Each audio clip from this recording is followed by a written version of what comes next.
이어서 고린도전서 12장 들어가도록 하겠습니다. 12장 1절에 보면 형제들아 신령한 것에 대하여 나는 너희가 알지 못하기를 원하지 아니하노니 너희도 알거니와 너희가 이방인으로 있을 때에 말 못하는 우상에게로 끄는 그대로 끌려갔느니라. 그러므로 내가 너희에게 알리노니 하나님의 영으로 말하는 자는 누구든지 예수를 저주할 자라 하지 아니하고 또 성령으로 아니하고는 누구든지 예수를 주시라 할 수 없느니라. 아멘. 그래서 보면 신령한 것이 나오죠. 1절에 신령한 것에 대하여 너희가 알지 못하기를 원하지 않는, 이거 신령한 것이 뭔지를 알으라는 거죠. 신령한 것이 뭐예요? 신령한 것. 저도 영이 좋아서 많은 신학교가 있지만 우리 목사님을 따라왔어요. 말씀 좋으시고 또 그리고 은사 근데 막 날라가잖아. 확 속이 막 뻥 뚫리는 것 같고. 그래서 따라왔는데 어떻습니까? 영이 뭡니까? 신령한 것이 뭐예요? 신령한 것. 신령한 것. 저도 막 봉투투시 따라하고 막 속에 지금 뭔 생각하나? 김은하 전사님 뭔 생각하시나? 빨리 끝내기를 원하겠죠? 뭔 생각하나? 이런 것만 알면 얼마나 좋을까? 저는 신령한 것을 사모했어요. 환상도 보고 막 천국과 지옥도 갔다 오고 그런 막 간증도 하고. 천국 지옥 갔다 오면 예수 잘 믿을 것 같죠? 천국과 지옥을 보면은 막 정신이 번쩍 날 거 아니에요? 근데요, 놀랍게도 이 땅에 천국과 지옥을 갔다 온 사람들이 많은데 통계를 내봤대요. 천국과 지옥을 갔다 온 사람 중에 95%가요 나중에요 안 믿는데, 예수를. 왜 그렇게 되죠? 소수의 사람만 끝까지 믿음 생활을 하고요, 나머지는 좀 이상하게 된대요. 그게 참 아이러니하죠. 보여주면 잘 믿을 것 같죠. 그러니까 예수님한테 예수님이 비유로 말씀해 주시죠. 그 나사로와 부자가 죽었는데 거지 나사로는 아브라함 품에 안겨 있고 부자는 막 고통을 당하고 있어. 얼마나 뜨거운지 막 손가락에 막 물만 찍어서 달라고 그러고. 그리고 그것도 안 된다니까 어떻게 해요? 우리 형제 자매들은 여기 오지 말게 해달라고, 저 나사로를 다시 살려가지고 가가지고 내가 지옥에 있고 나사로는 그 증거해달라고 이렇게 해요. 그랬더니 예수님 뭐라고 합니까? 야, 죽었다가 사람이 가도 안 믿는다. 선지자들이 있지 않느냐? 선지자들의 말씀을 믿지 않냐면 다 소용이 없다라는 거예요. 그래서 말씀을 믿지 않냐면요, 아무리 은사와 능력이 나타나도요, 안 믿는 사람은요 죽어도 안 믿더라고요.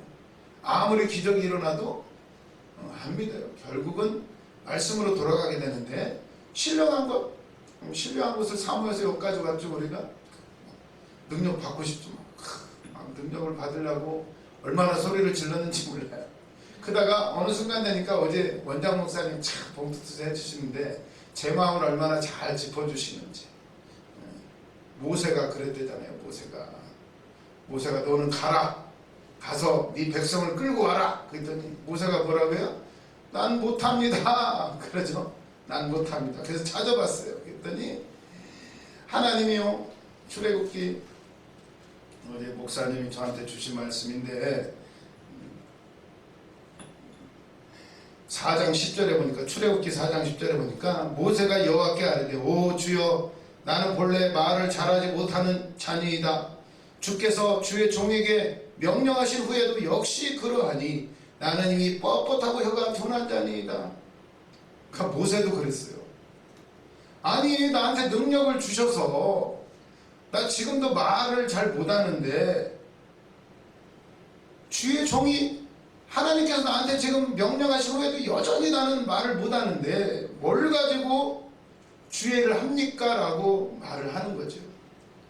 그랬더니 하나님이 11절에 여호와께서 그에게 이르시되 누가 사람의 입을 지었느냐?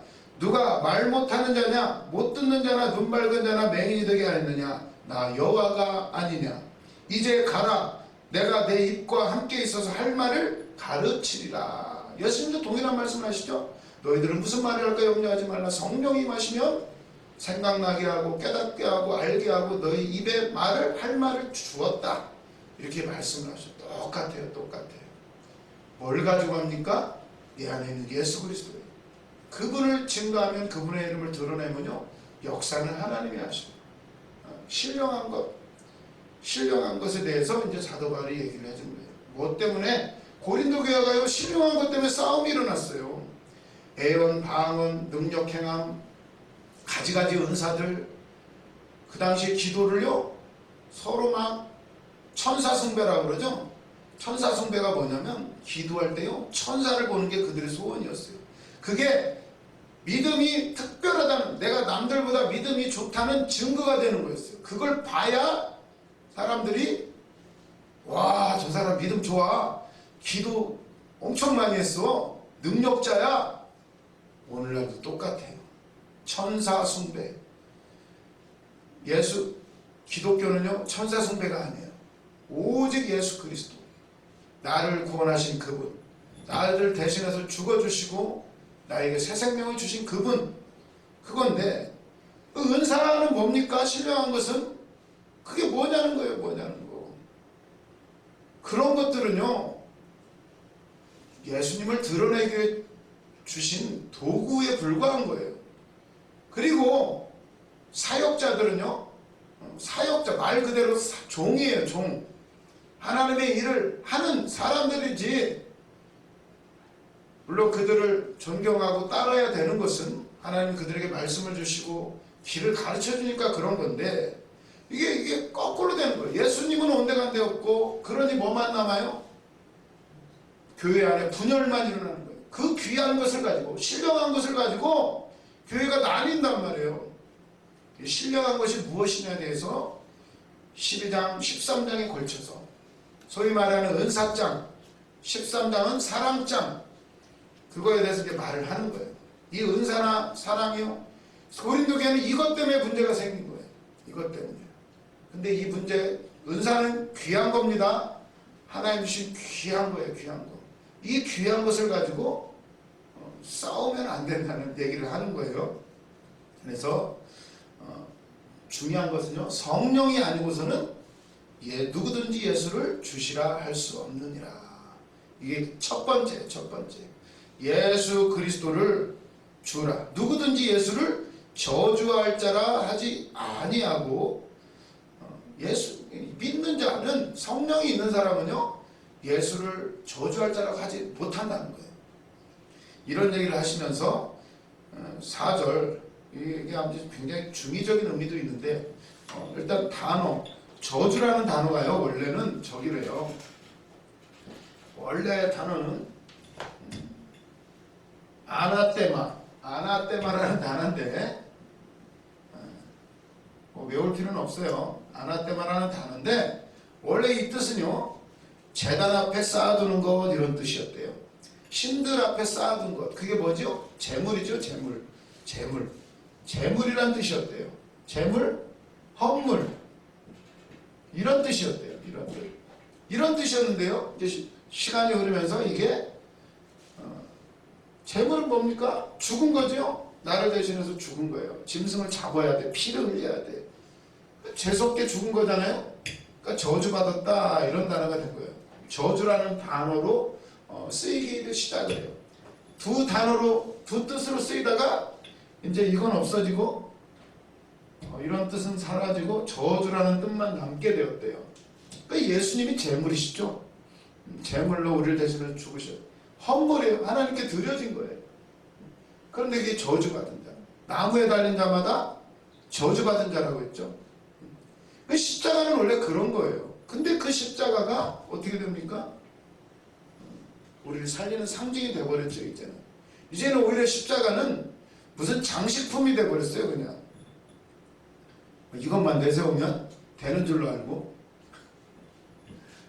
이거 아무리 잘해도 소용없어요. 이런 의미가 있다는 거 그냥 상식적으로 알아두시고요. 예수님을 저주라고 누가 말하겠어요? 재물로 죽으셨으니까 유대인들은 저주받았다고 생각하죠. 저주받은 그를 기독교인들이 막 믿기 시작한 거예요. 그거 미친 거예요. 이해가 안 되는 거죠. 유대인에게나 헬라인에게나 십자가는 이해가 안 되는 거예요. 그러나 믿는 우리에게는 하나님의 능력이 되는 거예요. 예수 믿는 사람은, 성령이 있는 사람은요, 이 의미를 알아요. 믿어요, 믿어. 이게 진짜 신령한 거예요. 그런데 그러면서 은사에 대해서 이제 이야기를 합니다. 은사 때문에 고린도 교회가 많은 문제가 생겨나서, 은사는 귀한 거예요. 근데 이것 가지고 사람이 은사의 의미를 잘 모르니까 다툼이 일어나게 됐는데, 그래서 은사에 대해서 말씀하시죠. 은사는 여러 가지일지는 모르지만 성령은 하나이다. 그러죠? 성령은 한 분이에요. 은사는 여러 가지. 계속 이제 이 얘기를 합니다. 직분은 여러 가지나 주는 같으며, 직분은 많지만 주는 같다. 주도 한 분이고, 6절에 또 사역은 여러 가지나 모든 것을 모든 사람 가운데 이루시는 하나님은 같으니, 그렇게 나오죠. 사역, 일은 여러 가지예요. 다 같은 일이에요. 같은 일. 우리 안에서도 설교하는 일이나 청소하는 일이나 주방 일이나 다 하나라는 거예요. 하나라는 거. 잘해야 되겠죠? 청소도. 그것도 설교하는 거랑 똑같습니다. 물론 귀하죠. 설교는 하나님의 말씀을 받아서 직접 전달하는 거니까. 그러나 진짜 믿음이 깊이 들어가면요, 소홀히 할 수가 없어요. 아무것도 소홀히 할 수가 없어요. 마르틴 루터가 그런 얘기를 했대요. 마르틴 루터가 종교개혁을 했잖아요. 종교개혁을 하면 얼마나 바빠요. 근데 그 바쁜 와중에도 자기 아이들의 기저귀를 갈았대요. 기저귀를 갈아주고 이랬대요. 기저귀를 갈아줄 때 천사가 딸랑딸랑 했다는 거예요. 그게 무슨 얘기를 하고 싶은 거예요? 바쁘지만 하찮은 일도 똑같다는 거예요. 종교개혁 하는 일이나 아기 기저귀 가는 똥걸레 빠는 일이나 귀한 일이라는 것을 이제 얘기를 하는 거예요. 사역은 여러 가지고 다르지만 다 같은 하나님의 일이라는 거예요. 그런 얘기를 하면서 어떻게 되는 거죠? 모든 것은 7절이 중요하죠. 각 사람에게 성령을 나타내심은 유익하게 하려 하심이라. 결국은요, 유익해야 된다는 거예요. 이 은사가. 아니, 성령 받으면 유익한 점이 있어야지. 기도 많이 하면 유익한 게 있어야지요. 근데 오히려 그 유익해야 되는 것이, 그걸로 인해서 교회 안에서 파벌이 갈라지고 은사 때문에 서로 싸움이 일어나니까 이게 유익이 안 되잖아요. 그럼 뭐냐는 거예요, 이거. 이런 얘기를 하면서 8절, 어떤 사람은 성령으로 말미암아 지혜의 말씀을, 지식의 말씀을, 성령으로 믿음을, 병 고치는 은사를, 능력 행함을, 예언함을, 영들 분별함은, 각종 방언함을, 방언들 통역함을 주시나니. 은사는 이것만이 아닙니다, 사실은. 그래서 막 어떤 사람은 이거 외에는 다 안 된다고. 저는 우리 고충만 목사님 처음 만났을 때, 그전에는 물론 딱 안수하자마자 도리도리가 되더라고. 그때는 이제 고시 공부할 때였는데, 나는 머리에 지혜가 임하는 줄 알고 열심히 했잖아요. 3년을 흔들었어요. 그리고요, 도리도리가 되더니 갑자기 손이 딱 쥐어지더라고. 그러면서 뭘 쓰는 것처럼 이렇게 써요. 그걸 영서라고 그러더라고. 영서, 영적인 글씨를 쓴다고 그래가지고, 아니 내가 지금 시험 공부하고 있는데 머리가 돌아가지? 이게 하니까 지혜가 임했구나. 그리고 이거 쓰는 건 뭐예요? 시험지 풀으라고. 야, 이제 정답만 쓰겠구나 라고 생각을 했어요. 열심히 했잖아요. 열심히 했더니요, 이게 뭐 하는 거야? 알고 봤더니 털어내는 거였더라고. 물론 성령이 임하니까 내 속에 있는, 내 생각 속에 있는 안 좋은 것들이요, 나와 함께 할 수가 없어요. 그러니까 막 뛰기도 하고 구르기도 하고 토하기도 하고 막 침도 나오고 가래도 나오고 땀도 나오고, 이게 다 좋은 거예요. 세상에서는 뭐 양심 역사다 뭐다 하지만 거쳐야 되는 과정이에요. 내 안에 성령이 들어오니까 내 안에 붙어있던 그 귀신들, 나를 괴롭혔던 것들은요, 나하고 함께 할 수가 없어요. 그래서 겉으로 나오는 현상이에요. 때로는 좀 이상할 수도 있지만 계속 해야 돼요. 하다 보면 이제 정리가 돼요. 말씀이 들어가고 질서가 잡히고 성령은 질서의 영이에요. 분별의 영이에요. 분별을 하기를 시작해요. 그걸 알아야 이게 진짜고 이게 성령의 역사인지 아니면 다른 것들이 지금 털어내는 과정인지를 알게 되는 건데 그걸 모르면 어떻게 됩니까? 뭐만 나타나면 그게 능력인 줄 알고 막 쫓아다녀요. 제가 그랬어요. 우리 엄마랑 어디 막 능력 있는 사람이 있다라면은 기도받으러 가고 결국 그 끝이 여기를 오게 된 거예요. 여기를. 끝이 참 감사하죠. 잘못 갔으면 또 어떻게 이상하게 됐을지 모르지만 그래도 말씀이 있고 은사를 분별할 수가 있는 곳에 와가지고 그러니까 여기서는 다 허용이 되잖아요. 다 거쳐야 돼요. 거쳐야 돼요. 소리를 질러야 돼요.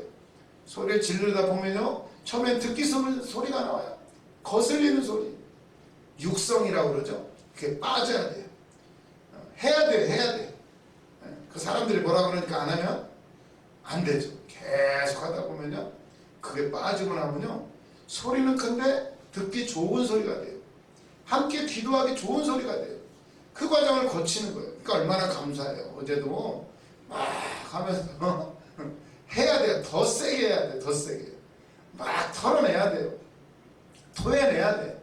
열심히 방구로도 나갑니다. 뿡뿡뿡 해야 돼. 내 속에 있는 것들 분리를 시켜야 돼. 말씀은 살았고 운동력이 있어 영과 혼과 관절과 골수까지 찔러 쪼개고 내 속에 있는 것을 드러내요. 가짜는 다 드러나는 거예요. 말씀이 아닌 것은 다 드러나는 거예요. 털어버리면 돼요. 털어버리면 돼요. 얼마나 감사해요. 근데 그걸 모르고 아 이상해. 마귀 방언이야. 소리가 이상해. 그러면 안 되고 거쳐야 돼요. 거쳐야 돼. 그래서 우리는요 예수 안에서는요 정죄함이 없어요. 정죄함이 없어요. 얼마나 감사해요. 근데 문제는 기도 안 하면 좀 혼나야 돼. 그 귀한 걸 주셨는데 방언을 왜 주셨는데 그 왜 주셨는지 모르니까요 고린도 교회 안에서 문제가 일어나요. 서로 자랑해. 막 방언만 뱉다 크게 소리 질러서 하는 거예요. 서로 막 시원하시원하시원 하면서 막. 그러니까 그 얘기도 이제 나중에 나옵니다. 아니 방언만 하면 못 알아들으면 무슨 소용이 있냐는 거예요. 그건 하나님께 말하는 거지. 사람들 있을 때는 예언을 하기를 힘쓰라는 거예요. 왜 알아들어야 돼. 그래서 우리 목사님께서 해주시잖아요. 통역을 해주시잖아 나중에 봉투투시 하시면서 그 유익이 되잖아요. 내가 지금까지 기도한 게 뭔지 내 심령이 내 안에 계시는 성령이 무슨 기도를 오늘 했는지를 점검을 해주시잖아요.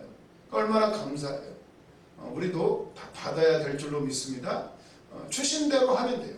그러다 보면 이렇게 지나가게 되고요. 이런 많은 능력들이 있지만 결국은요 다 하나는 하나. 11절 이 모든 일은 같은 한 성령이 행하사 그의 뜻대로 각 사람에게 나누어 주시는 것이니라. 각 사람에게 나누어 준 거지 네가 똑똑하고 뭔가 착해서 준 게 아니라는 거예요. 그게 바로 선물이에요. 은혜라는 말이에요. 은사도 똑같은 말입니다. 은혜하고 공짜 나누어 준 것 이런 뜻이에요. 12절 몸은 하나인데 많은 지체가 있고 몸의 지체가 많으나 한 몸임과 같이 그리스도도 그러하니라. 아멘. 우리 몸에는요 오장육부 사지백체 가지가지 다 달려있어요. 근데 이거는요 한 몸이라고 그래요. 여러 가지지만 한 몸이에요. 한 몸. 그런 것처럼 예수 그리스도도 하나입니다. 그러나 그리스도 예수 안에 여러 지체가 있고 여러 교회가 있다는 걸 말씀을 하는 거예요. 그리고 그 교회 안에도 가지가지 은사들을 받은 사람들이 다양하게 있다는 거예요. 제가 처음에 우리 목사님 만나고 용서를 쓰기 시작했는데 나 용서 받았다고 누구한테 그랬더니 그런 거 말하지 말래. 성경에 안 나온대. 그러니까 그런 거 말하면 이단이래. 그런가요? 성경에 안 나온 것도 많습니다. 나오잖아요. 예수님이 행한 이적이 많이 있지만 그걸 다 쓰려면은 성경이 모자란다. 그러니까 이것만 쓴다. 그러나 중요한 건 예수 그리스도 그분의 이름을 드러내기 위함이다. 이렇게 말씀하시고 그리고 나오죠. 다니엘서에 메네메네 되길 우바르신 손가락에 나타나가지고 글씨를 써요. 그리고 또 하나님의 손바닥에 우리의 이름을 다 새겼다고 나와요. 너무 갖다 붙여내는 겁니까? 찾으려면 많아. 하나님은요 천지만물에 충만하시고요 모든 걸 다 기록할 수가 없어요. 그 중에서도 중요한 것은요 그 은사가 무슨 유익이 있냐는 거예요. 무슨 유익이 있냐는 거예요. 무슨 유익이. 그리스도의 몸이에요. 하나야 하나. 그래서 12장에서는요 은사의 다양성과 통일성에 대해서 말해요. 은사는 다양하지만 하나로 통일된다는 거예요. 은사의 금방 끝낼게요. 성과 통일성 아주 중요한 말이죠. 우리가 다 다양하지만 하나예요. 하나. 항상 이런 걸 생각해야 돼요. 그래서 또 교회가 너무 한쪽으로만 가도 안 돼요. 왜냐하면 교회 안에 은사가 다양한데 다양하면서도 한 비전 안에서 교회가 한 몸을 이루어가지고 그 각자가 다양한 역할들을 감당할 때 건전한 교회가 되는 거예요. 한쪽에 치우치지 않고. 그래서 보면 12절 몸은 하나인데 많은 지체가 있고 몸의 지체가 많으나 한 몸인과 같이 그리스도도 그러하니라. 13절 우리가 유대인이나 헬라인이나 종이나 자유인이나 다 한 성령으로 세례를 받아 한 몸이 되었고 또 다 한 성령으로 마시게 하셨느니라. 세례가 그거예요. 하나 되게 하시는 거야. 우리가 다 세례를 받았잖아요. 그 세례는요 나의 옛사람은 죽고 나는 부활했다. 새 사람이 되었다. 내 안에 그리스도로 내가 살아간다. 그런 의미예요. 우리 다 세례를 받았어요. 물 세례도 받았고 성령 세례도 받았어요. 그러니까 예수 안에 하나가 되는 거예요. 우리가 다 한 몸이라는 것을 그 세례 의식도 그런 의미가 있어요. 성찬식도 그런 의미가 있는 거예요. 같이 예배를 드리는 것도 그런 의미가 있는 거예요. 14절 몸은 한 지체뿐만 아니요 여럿이니 만일 발이 이르되 나는 손이 아니니 몸에 붙어있지 아니하였다 할지라도 이로써 몸에 붙지 아니한 것이 아니요. 발이 손한테 그러는 거예요. 야 손아 너는 붙어있지 나는 몸에 안 붙어있다? 그거 바보 아니에요? 아니 붙어있으니까 움직이지. 이게 무슨 얘기하고 있는 거야? 다 한 몸이라는 거야. 근데 왜 각자 따로 안 붙어있는 것처럼 파벌이 나눠지고 싸우냔 말이에요. 이런 얘기를 계속합니다. 16절에 또 귀가 이르되 나는 눈이 아니니 몸에 붙어있지 아니했다 할지라도 이로써 몸에 붙지 아니한 것이 아니니. 17절 만일 온몸이 눈이면 듣는 곳은 어디며 온몸이 듣는 곳이면 냄새 맡는 곳은 어디냐. 다 우리가 눈으로만 이루어졌다고 생각해봐요. 그럼 어떻게 해? 밥을 못 먹죠? 그럼 죽어야죠. 그러면 다 입으로만 이루어져 있어봐요? 다 입이야. 먹어야 사니까. 그럼 보여야 뭘 먹지. 뭔 줄 알고 먹어요? 눈이 있어야 돼요. 귀도 있어야 돼. 소리를 들어야 돼요. 다 필요한 거예요. 보면 그런 얘기를 하는 건 참 이게 비유를 너무 잘 들어주시죠. 사도 바울 선생님이 18절 그러나 이제 하나님이 그 원하시는 대로 지체를 각각 몸에 두셨으니 만일 다 한 지체뿐이면 몸은 어디냐. 이제 지체는 많으나 몸은 하나라. 몸이 여럿일 수가 없는 거예요. 각 지체가 하나씩 몸이에요? 아니죠. 다 붙어가지고 하나로 연합체를 이루어가지고 몸으로서 기능을 하는 거니까. 21절 눈이 손도로 내가 너를 쓸데없다 하거나. 눈이 손도로 너는 쓸모없어. 안 보면 쓸모없어. 바보 아니에요? 손이 없으면 어떻게 밥을 먹을 거야? 손이 없으면 밥을 먹나요? 그 손이 그러면 야 이봐 너는 나 없으면 밥 못 먹지? 그럼 입이 없으면 손만 가지고 밥을 먹나요? 다 있어야 돼. 다 있어야 돼. 먹으면 뭐 할 거야? 소화를 못 시키면 아무 소용 없어요. 심장이 없으면 뭐 피가 안 돌면 끝장인데? 그러면 심장만 있으면 돼요? 허파가 없으면요 산소를 들여와서 피에 산소를 섞어야 몸이 살아요. 허파가 없으면 안 돼요.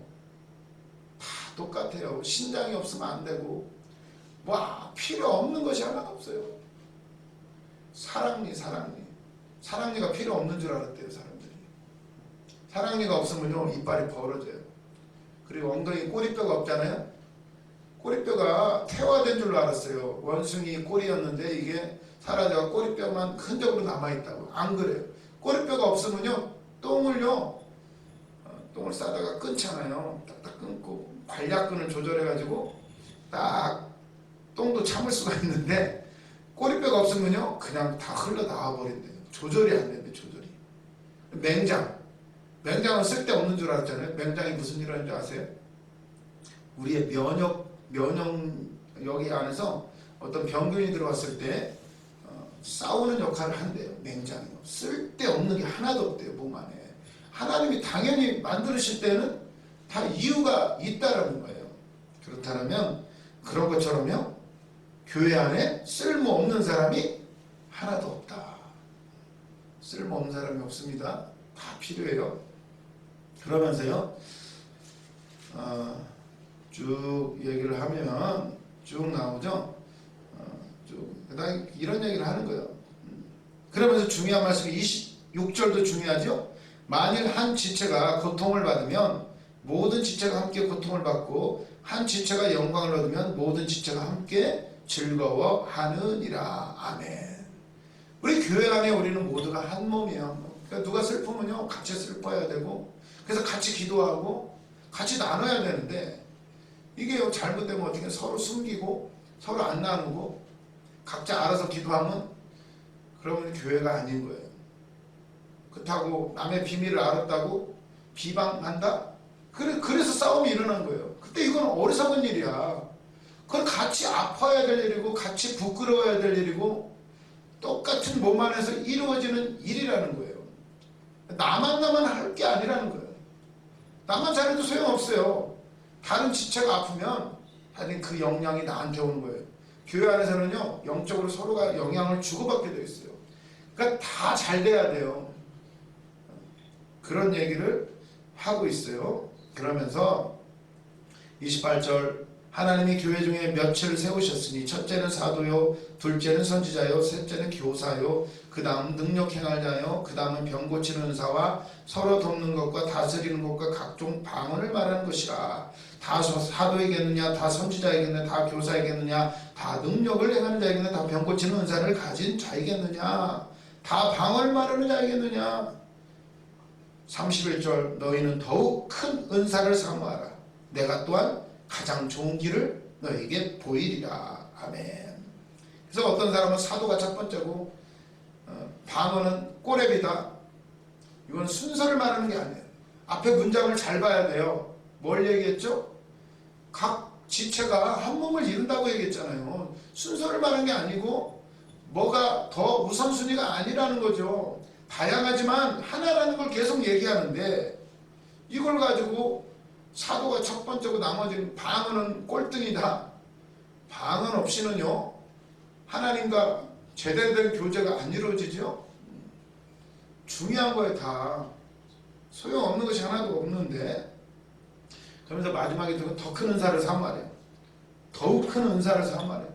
신령한 것, 더욱 큰 은사를 사모하라. 더욱 큰 은사가 뭐겠습니까? 더욱 큰 은사를 사모하라. 더 능력 세게 받아라. 더 불세게 받아라. 방언을 더 유창하게. 다 아시죠? 지금 계속 하나라는 거 얘기하시면서 더 큰 은사는 뭐겠어요? 13장으로 넘어가죠. 사랑장. 결국은 사랑이고 결국 예수 그리스도가 한 몸이라는 거. 그러면서 14장에 가면요 예언을 하기를 더 힘쓰라고 말해요. 왜냐하면 유익을 끼치라고. 못 알아듣는 말을 하면 울리는 꽹과리와 다르지 않느냐. 맞아요. 방언만 냅다 세게 하면요 시끄러워요. 그게 아니라 방언을 하나님께 말하는 것이고, 그래서 응답을 받으면 통역을 해서 사람들한테, 그래서 우리 원장 목사님께서 해주시는 거잖아요. 이렇게 통역을 해주시잖아요. 이거는 하나님이 이걸 원하시네요. 영이 이걸 얘기합니다. 하면요 얼마나 은혜가 돼요. 내가 뭘 기도했는지 알아야지. 모르고 맨날 하고 나면 진짜 이게 기도인지 아닌지 그런 생각 하실 때 있잖아요. 그래서요 더 큰 은사를 사모하라는 거예요. 유익 때문에. 그래서 13장에 가서 이제 사랑에 대해서 얘기를 하는 사랑. 방언과 천사의 말을 할지라도 사랑이 없으면 울리는 꽹과리가 되고, 다 아는 거죠. 예언하는 능이 있을지라도, 산 위를 옮길 만한 믿음이 있을지라도 뭐 하겠다는 거예요. 산을 옮겨서 뭐 하려고. 목적, 은사의 목적, 사랑, 유익을 끼침이 없다라면 그걸 가지고 자기 자랑한다? 능력 행해서 뭐 하려고. 그러니까요, 금식이 끝나고 나서 사단이 와서 뭐라고 합니까? 예수님한테 첫 번째는 돌덩이를 떡덩이로 만들어 먹으라. 두 번째는 야, 성전 꼭대기에서 뛰어내려라. 말씀에 나와 있지 않느냐. 그럼 천사가 와도 받을 게 아니야. 그럼 사람들이 우와 메시아다 이럴 거 아니야. 뭐하러 힘들게 십자가죠. 한번 뛰었다 내리고 천사를 보여주면 간단하게 정리되는 거 아니에요? 예수님이 안 하시죠. 그러려고 오셨나요 예수님이? 성전은요 꼭대기에서 뛰어내리라고 있는 게 아니야. 예배하라고 있는 곳이야. 은사는요 자랑하라고 있는 게 아니라 주님을 드러내라고 하는 거예요. 유익을 위해서 하는 거예요. 하는 거. 깜빡할 때가 많아요. 기껏 기도해가지고 먹을 것 때문에, 먹을 걸 위해서 기도해야 돼요. 있어야 돼요. 그렇지만 거기에 드러나죠. 금식의 뜻, 기도의 뜻. 결국 은사도 마찬가지죠. 유익, 진짜 어떤 유익을 위해서 하나님이 나에게 이런 은사를 주셨느냐는 거예요. 일단 방언을 주신 것은요 하나님과 대화 많이 하라는 거예요. 그거 하다 보면 이제 하나님이 알려주시겠죠. 하나씩 또 더 큰 은사를 주시겠죠.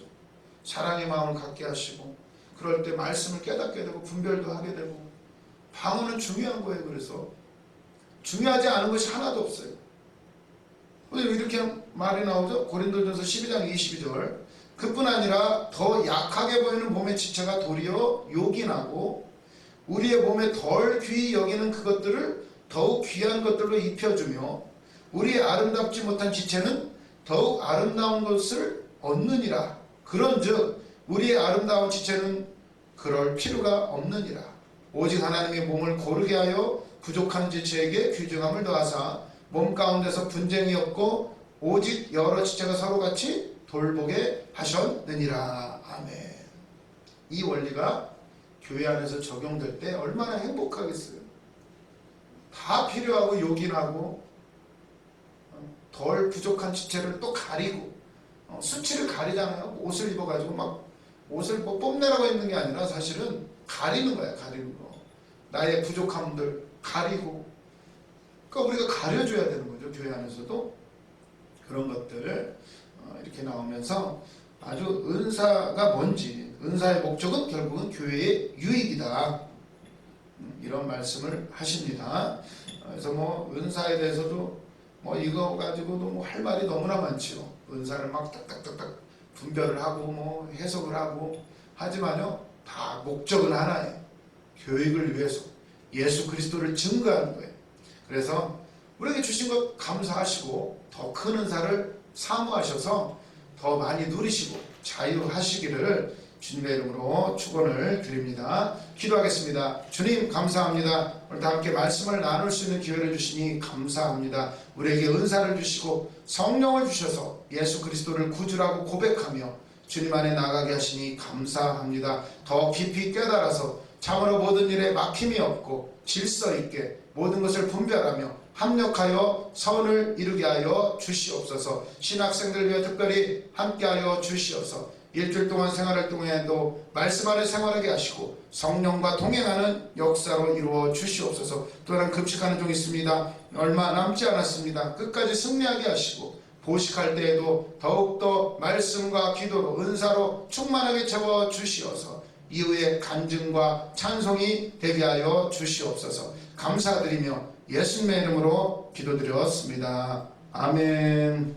수고하셨습니다.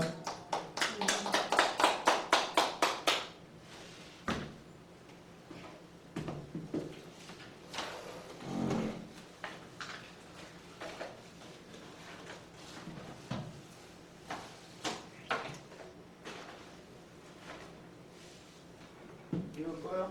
문화장은 그리고 식사하시고 출발하겠습니다.